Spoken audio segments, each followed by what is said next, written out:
మేఘమును చూసేటప్పటికి మేఘమునకు మొట్టమొదటి భక్తులు ఎవరు అంటే నెమళ్ళు. నెమళ్ళకి మబ్బుని చూసేటప్పటికి ఎనలేని సంతోషం. అందున ఆడనెమలి నృత్యం చెయ్యదు, మగనెమలి ఒక్కటే నృత్యం చేస్తుంది. నల్లటి మబ్బు ఎప్పుడు కనపడుతుందా అని నల్లటి మబ్బు కోసం ఎదురు చూస్తుంది. ఈ గ్రీష్మ ఋతువు అయిపోతుండగా మొట్టమొదటిసారి ఆకాశంలో నల్లటి మబ్బులు గుంపులుగా వచ్చి ఒక్కసారి పగటిపూట వాతావరణం చీకటిగా అయిపోయి మెరుపులు వచ్చి కొండల నుంచి చల్లటి గాలి వచ్చి చెట్లన్నీ ఊగి టప టప టప ఇంతంత చినుకు పడ్డం మొదలు పెట్టగానే మగనెమలి సంతోషించి పింఛం విప్పుతుంది. పెద్ద పింఛం విప్పి నృత్యం చేయడం మొదలు పెడుతుంది. అది క్రాంఖణం చేస్తుంది. పెద్ద క్రాంఖణం చేసి నృత్యం చేస్తుంటే ఆడనెమలి నోరు విప్పి దాని చుట్టూ తిరుగుతూ ఉంటుంది.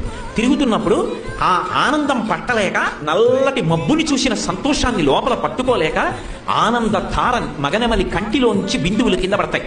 ఆ బిందువు కింద పడకుండా ఆడనెమలి చటుక్కున ఒడిసి పట్టి మింగుతుంది. మింగినప్పుడు ఆడనెమలి గర్భం ధరిస్తుంది. తప్ప వాటికి భౌతిక సంపర్కం ఉండదు. ఆడనెమలి మగనెమలి కలవవు. నాకు భౌతిక సంపర్కం లేదు. నాకు పైకి 16,000 మంది గోపికలైనా నేను భౌతిక సంపర్కంతో వెంపర్లాడిన వాడను కాను.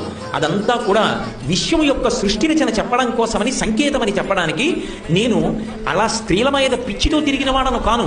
అందులో ఉన్న తత్వాన్ని అర్థం చేసుకోండి అని చెప్పడానికి కిరీటంలో నెమలి ఈక పెట్టుకుంటాడు కృష్ణ పరమాత్మ. నాకు భౌతిక సంపర్కం లేదని చెప్పడానికి.